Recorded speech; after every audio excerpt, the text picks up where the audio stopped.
Exploit malheureusement pour les Français, battus très logiquement par les champions du monde et champions d'Europe en titre. Qui maintenant sera l'adversaire des Yougoslaves en finale? Nous allons le savoir très bientôt. Deuxième mi-temps en intégralité du match Italie-Espagne avec les commentaires de Jean-Philippe Guillen et de Pierre Daot, toujours à Rome bien sûr. Deuxième mi-temps de la deuxième demi-finale de ces 27e championnats d'Europe ici à Rome. Cette deuxième demi-finale qui oppose l'Italie en bleu à l'Espagne. Et à la mi-temps, c'est l'Espagne, c'est une surprise qui mène d'un point 51 à 50. L'Italie à la balle. L'Italie avec Gentile pour première. Récupération de Andreu pour l'Espagne, pour le jeune meneur Jofresa de Badalone. Jofresa. Défense très physique des Italiens. Villacampa. 3 points de Villacampa. L'Espagne 54. L'Italie 50.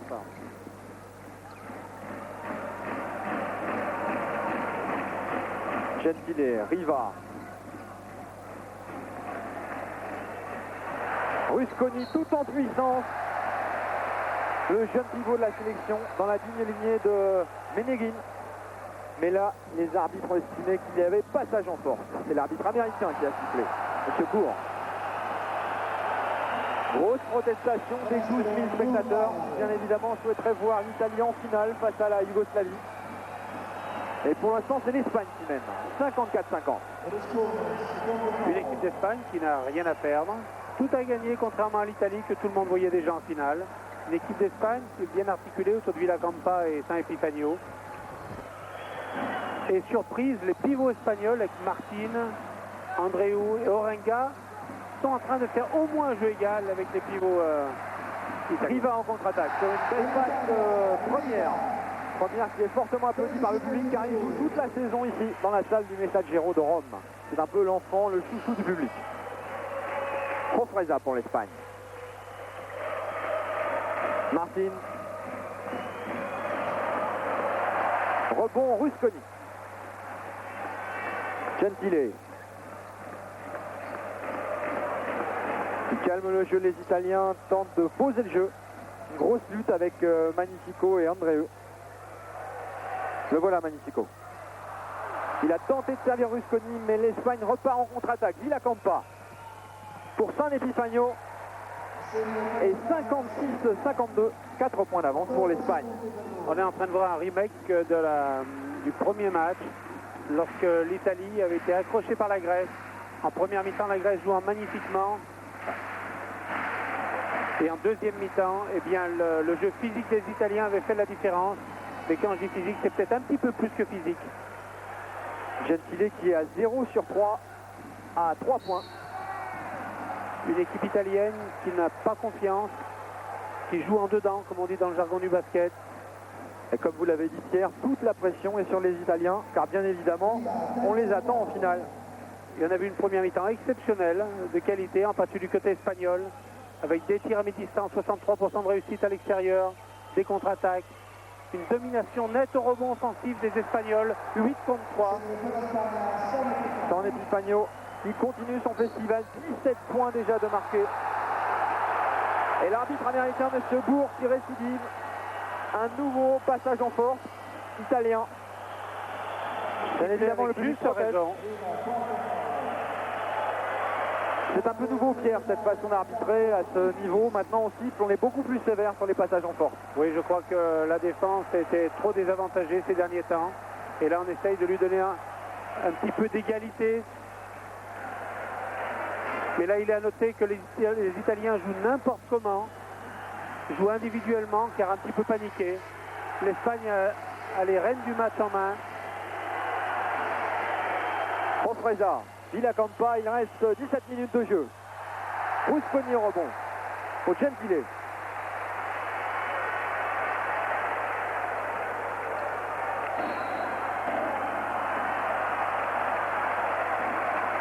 Une équipe espagnole très jeune, Diaz Miguel, prépare déjà les Jeux Olympiques. Il sait qu'il a laissé quelques titulaires à la maison par suite de blessures. Mais la majorité de ces joueurs se retrouveront aux Jeux Olympiques l'année prochaine à Barcelone. Gentile pour Rusconi. Gentile. Superbe pénétration, malgré les pivots espagnols, bien plus grands. Et l'Italie revient à 5 points, 54-59. Il reste 16 minutes 48 de jeu. Rofresa. Sous les broncas, les huées du public italien.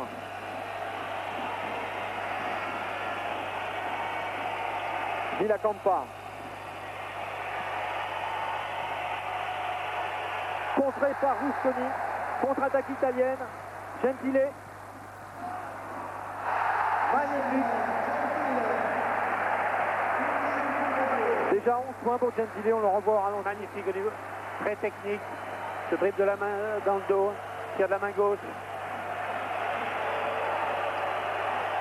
Gentile qui fait un excellent championnat d'Europe. Certainement le seul Italien qui est conforme à sa valeur. Magnifique Villacampa, déjà 17 points de marqués. Villacampa, l'ailier de Badalone, meilleur marqueur de la sélection espagnole pour l'instant. Première. Contre-attaque espagnole.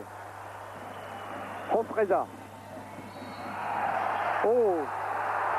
Et cette fois-ci, l'arbitre a estimé que c'est l'Italien Pitti qui s'est déplacé face à l'attaquant. On va le revoir en ralenti. Là, c'est limite un peu, Pierre. Hein. C'est tout à fait limite, oui. Pitti, ce grand espoir du basket italien qui joue à Milan actuellement. Un deuxième arrière de 2,01 m, qui a un excellent shoot à 3 points, qui joue bien en pénétration. Villacampa pour Martin. San Epifagno à 3 points.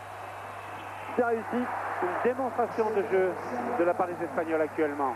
S'appuyant sur une défense agressive, avec une bonne aide dans la raquette, qui donne des balles de contre-attaque où on peut mettre des paniers faciles. Sachant que les Italiens veulent jouer dans la raquette et que dans la raquette, c'est beaucoup plus facile à défendre pour eux. Quel métier de Walter Magnifico. Qui fait certainement là son meilleur match du championnat. Il avait été assez effacé, avait joué la défense jusqu'à maintenant. Un geste très pur. Lui qui aime jouer face au panier. Et la balle glisse un peu. C'est pourquoi les deux arbitres ont demandé à ce qu'on l'essuie. M. Zick et M. Bure qui vont avoir une tâche difficile en fin de match. Surtout si l'Espagne mène. 15 minutes 10 à jouer. 65-58 pour l'Espagne. Balle à Rofresa. San Epifagno. Grosse pression défensive des Italiens. Interception de première. Et faute. Faute de Rofresa. Rofresa qui a fait un 100% au tir en première mi-temps. 2 sur 2 à 2 points. 1 sur 1 à 3 points.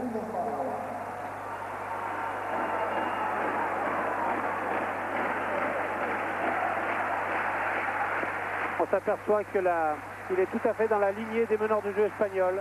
Les Corbalan, Solazabal. Gentile pour l'Italie. Magnifico. Gentile. En 1 contre 1 face à Rofresa. Oh, très beau. Très très beau de la part de Magnifico. De Rusconi. Rusconi qui jouera l'année prochaine à Trévise où il rejoindra Toni Kukoc, la grande star yougoslave. Rusconi 2,07 m. Fabuleuse présence physique dans la raquette pour les Italiens. C'est le parfait remplaçant dans la sélection transalpine de Dino Meneghin que l'on a vu tout à l'heure.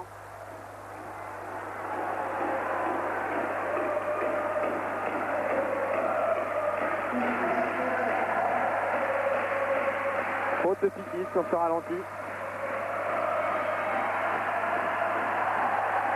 Et contre-attaque italienne, Gentile.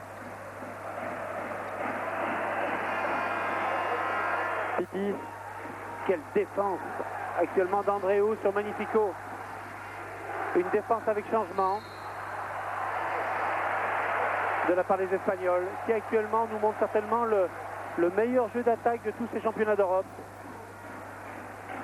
Très rapide, ne gardant pas la balle dans les mains, avec une bonne adresse extérieure, combinant bien le jeu intérieur et extérieur. Et on revoit la faute de Rofresa sur cette défense espagnole, très stricte. Première à 3 points. Les Espagnols qui avaient considérablement gêné l'équipe transalpine en pratiquant une défense de zone en première mi-temps. 65-63 pour l'Espagne. L'Italie revient sur ce panier à 3 points de première.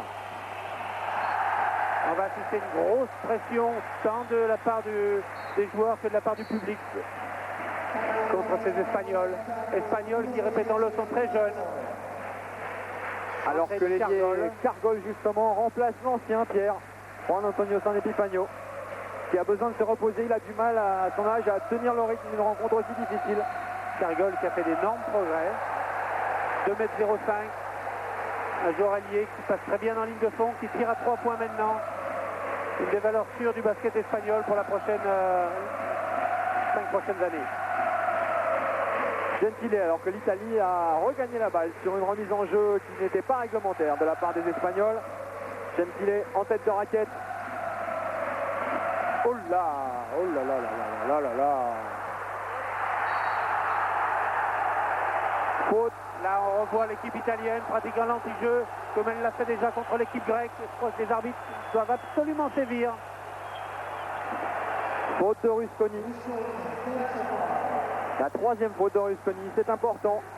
L'équipe italienne a les moyens de gagner sans pratiquer un tel basket. Alors qu'un joueur espagnol est resté sur le terrain. Il se relève. C'est Andreu, visiblement, qui avait été touché. Il a reçu le poids de Rusconi dans les reins.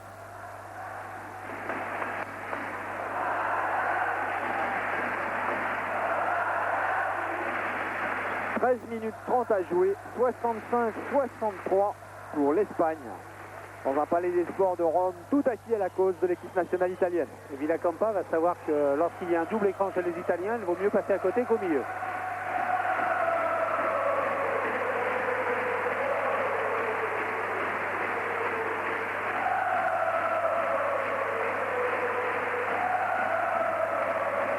Vous devez entendre l'ambiance qui monte à l'intérieur du palais des sports. Rentrée de Arcega.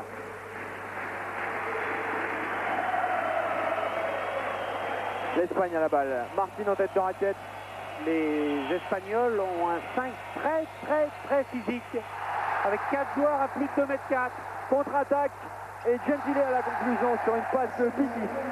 Je ne pense pas que l'Espagne ait intérêt à jouer aussi physique que les Italiens. Ils avaient très bien joué avec 2 petits meneurs, avec 2 petits arrières. Villacampa et San Epifanio. Petits arrières d'1,97 m et 18 quand même. Mais qui jouent comme des petits, contrairement à là où il va avoir beaucoup de mal à faire vivre la balle. Extraordinaire défense de l'équipe d'Italie pour l'instant. L'Espagne n'a plus son rendement offensif de la première mi-temps. Martin qui est le meilleur rebondeur de ce championnat. Et on voit les Espagnols qui tombent comme un gravelotte. Gentile en contre-attaque, cherche la faute, il l'obtient. Là, 3 Espagnols ont été couchés sur l'allée. Geoffresa, Martin, Arcega. Je crois que l'Italie dépasse les bornes actuellement. On n'a pas le droit de laisser jouer comme ça là au basket. Quelle pression physique imposée par l'équipe d'Italie, Pierre.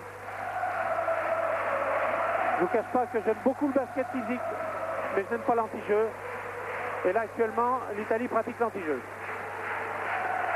Rusconi, Gentile, Pitis. Martin au rebond pour Antunes, qui a remplacé Jofresa pour mener le jeu de la sélection ibérique. Et il est clair que Diaz Miguel ne va pas laisser longtemps ce 5-là sur le terrain, va faire rentrer assez rapidement Villacampa et San Epifanio. Cette équipe aura du mal à marquer des points. Et on voit Arcega qui perd 2 ballons de suite. Nouvelle contre-attaque. Tout à l'heure c'était Gentile, là c'est Pitis. Et l'Italie passe devant 67-65. Il reste 11 minutes 56 à jouer. Arcega, le 11 espagnol, qui a complètement raté sa rentrée en jeu.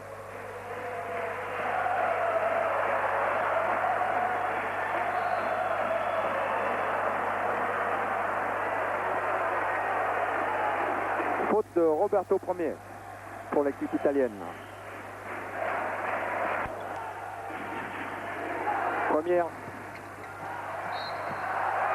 L'équipe italienne qui est très à droite dans les tirs à 2 points, 73%, mais très maladroite dans les tirs à 3 points, et qui tire souvent à 3 points, contrairement aux autres matchs. Certainement une consigne de leur coach, Sandro Gamba. 5 toujours en tête. Antunes, Villacampa en tête de raquette devant Pitti. Écran d'Andreu. Villacampa pour Martin. C'est très bien joué, très collectif. Et l'Espagne creuse l'écart 71-68.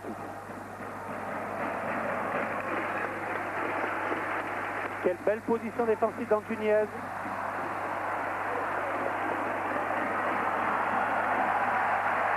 Un petit flottement du côté italien, mais Gentile s'est bien repris. Magnifico, Gentile. À 3 points. Oh, très beau, très très beau. Premier panier à 3 points réussi par Gentile sur 4 tentatives. Et l'Italie revient à égalité, 71 partout. Il reste 9 minutes 38 à jouer. L'écart est toujours aussi serré. Et moi je vous conseille, si vous le voyez, si vous le pouvez, de voir la lutte que se livre Martin avec Rusconi. C'est-à-dire le numéro 15 italien face au numéro 14 espagnol. La prise de position préférentielle, c'est en attaque et en défense pour l'un et l'autre. C'est vraiment du physique. Ah, on fait pas dans la tendresse là, Pierre.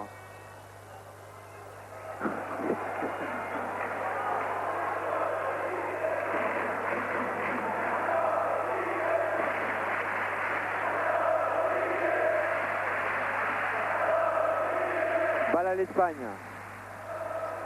Andreu. Antunes. Cette équipe espagnole sera très dangereuse l'année prochaine pour les Jeux Olympiques.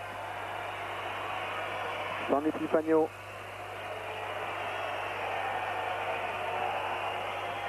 Il reste 9 secondes. Et Diaz Miguel, ce matin à la conférence de presse, insistait sur le bonus que pouvait apporter cette 3e place ou cette 1re ou 2e place. Car il disait maintenant, en étant 4e, on a atteint notre objectif. Ils pouvaient jouer l'esprit très tranquille, sans aucune pression sur les épaules, ces Espagnols.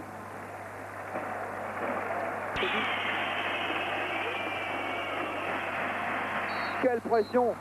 Ah oui, faute de Gentile. Quelle pression physique vient des Italiens. Oui, une très grosse défense, mais toujours à la limite du permis. Mais les arbitres ne se laissent pas prendre au jeu. Et même parfois, assez souvent, le permis est dépassé.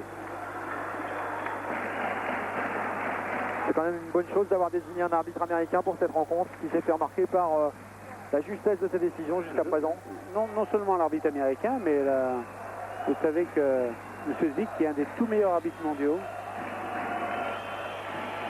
c'était nécessaire d'avoir Magnifico. Gentile qui va positionner ses partenaires.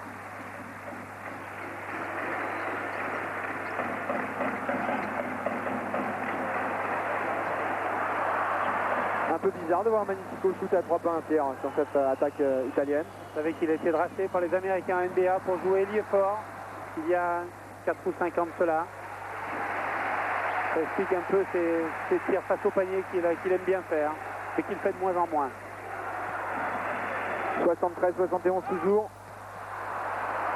Les Italiens qui n'arrivent plus à marquer.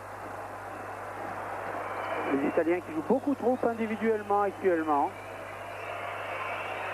Ils ont un bon collectif de défense, mais font n'importe quoi en attaque. Contrairement aux Espagnols qui jouent très collectivement. Faute sifflée à Andreu, le numéro 8 espagnol. C'est sa 3e faute.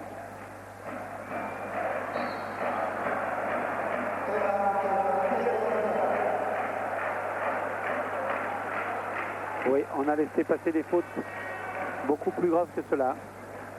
Temps noir qui vous permet d'apprécier les statistiques des deux équipes. Pour Costa, superbe.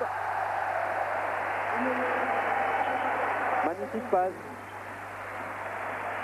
78-74, 4 points d'avance pour l'Italie.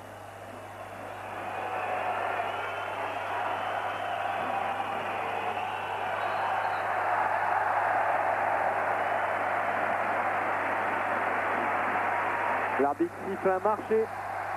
Alors que Riva demande à tout le public de soutenir l'équipe nationale. Il fait de grands gestes en direction des tribunes. Et je suis étonné qu'Orenga, qui avait fait lui aussi une très bonne mi-temps, ne soit pas là. C'est un parfait complément de Martin dans la raquette. Tentative ratée de Riva à 3 points. La balle sera espagnole. Il reste 5 minutes 24 à jouer. 78-74 pour l'Italie.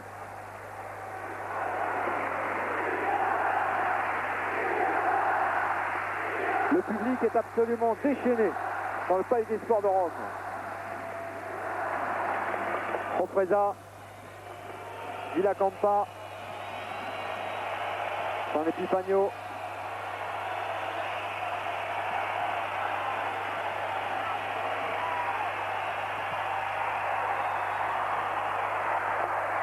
Deux points pour l'Espagne, 76-78. C'est difficile, Pierre, de s'approcher du panier italien tant la défense est stricte et sévère.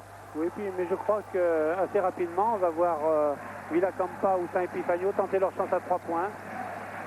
Ils ont d'excellents systèmes, les Espagnols, pour mettre en position ces deux joueurs. Et ils vont en avoir besoin. Magnifico à 3 points, lui, ne s'en prive pas et il permet à l'Italie de reprendre un peu le large, 80-76.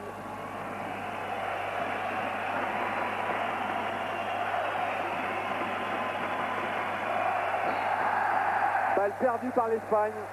Ah, les Espagnols sont un peu désemparés. Ils n'arrivent plus à placer leur système habituel. C'est dans ces instants que le match risque de basculer en faveur de l'Italie, Pierre. Oui, je crois que physiquement, là, l'Espagne ne suit pas.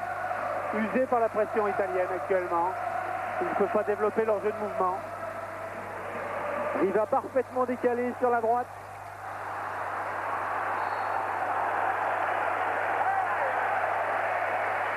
Il reste 3 minutes 57 à jouer, 80 pour l'Italie, 76 pour l'Espagne. Les assistants ont un très très beau match de basket. Et l'Italie tient sa qualification, tout le public la soutient pour l'instant.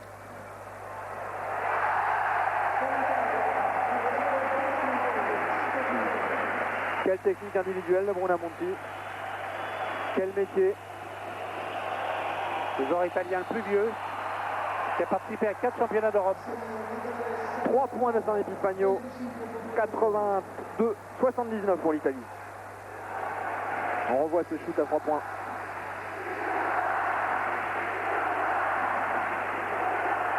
Brunamonti.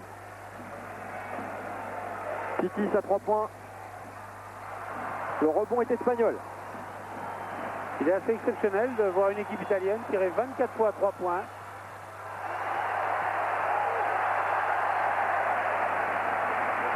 Et je vois M. Diaz-Miguel complètement hors de lui, comme il l'est souvent d'ailleurs. Brunamonti a tenté d'aller seul au panier. Il aurait peut-être pu servir un intérieur mieux placé. L'Espagne à la balle. Il reste 2 minutes 52 à jouer, 82-79. Ofreza n'a pas pu non plus réussir à marquer seul. 4 contre 2, c'est ce qu'on voyait en première mi-temps pour l'Espagne. Maintenant on le voit pour l'Italie. Et faute sur Pitti. Le match est dans les mains des Italiens. Physiquement, tactiquement. Même l'équipe italienne a repris toute la sérénité, contrairement à l'équipe espagnole.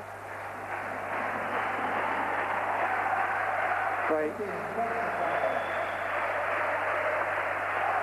19 pour l'Italie.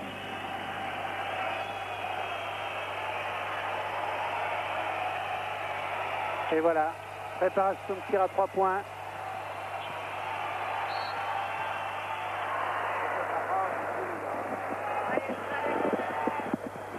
Faute sur Villacampa. À ce stade du match. Villacampa qui a très longtemps subi la présence en jeu de San Epifanio. Il n'arrivait pas à s'imposer dans l'équipe d'Espagne comme il s'impose dans le championnat espagnol. Et Diaz-Miguel maintenant a résolu le problème en les faisant jouer tous les deux ensemble. Ça réussit pas mal. Oh là là! Avec beaucoup de réussite ce panier tout de même. Magnifique Federico Gentile. On le revoit au ralenti. Ouais. C'est infiltré entre 3 Espagnols. 85-81 pour l'Italie. Il reste 1 minute 56 à jouer. Tout est encore possible.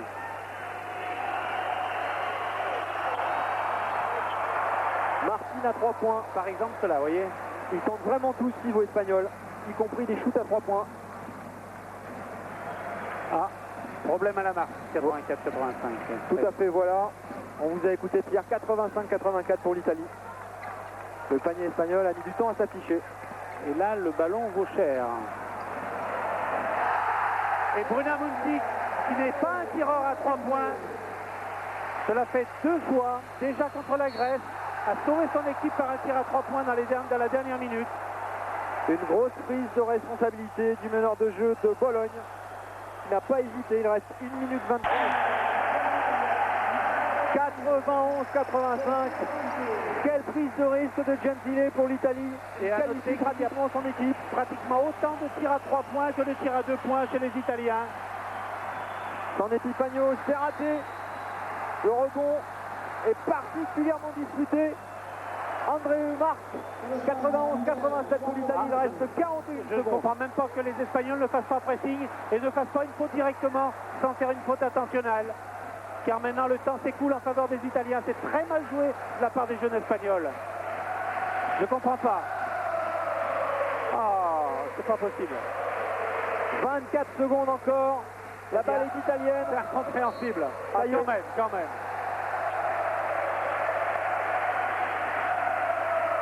Les Espagnols ont préféré faire une faute pour obliger les Italiens à tirer les lancers francs, 1+1, et avoir une balle de contre-attaque au cas où les Italiens ne réussissent pas ces fameux lancers francs. Il reste 20 secondes à jouer et dans une ambiance extraordinaire ici à Rome, l'Italie mène 91-87. Temps mort. L'Espagne doit absolument jouer sur la maladresse. 92-87. 4 sur 4 au lancer franc pour Gentile. 6 sur 8 à 2 points, 2 sur 6 à 3 points, 22 points pour le meneur de jeu italien, qui a non simplement essayé de faire jouer les siens, mais a joué lui-même. 93-87, il reste 18 secondes. Il faut shooter à 3 points du côté espagnol.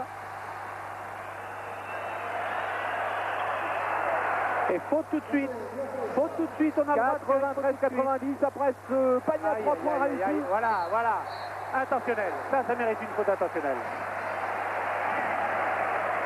L'Italie va donc shooter les lancers francs à la suite de cette faute, mais bénéficiera de nouveau du ballon.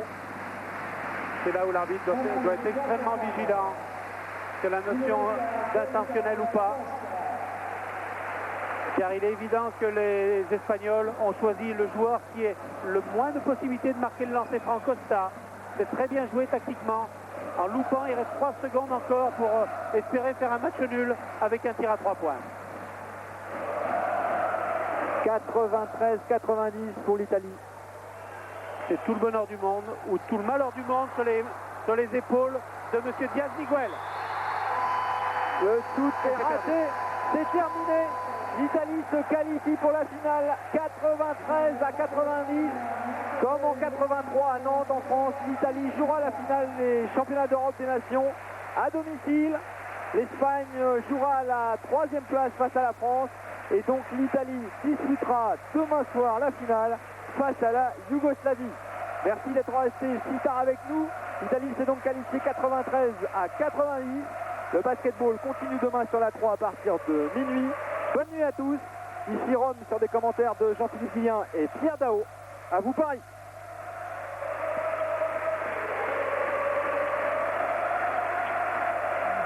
C'était la finale annoncée et ce sera la finale de ce championnat d'Europe. Vous pourrez suivre ce match demain en différé à partir de 0h sur notre chaîne. La France, elle, rencontrera l'Espagne pour la 3e place et vous pourrez suivre un résumé de ce match dans l'édition du 19-20 de demain soir. Voilà, c'est fini pour ce soir. On se retrouve demain à 0h. Excellente nuit.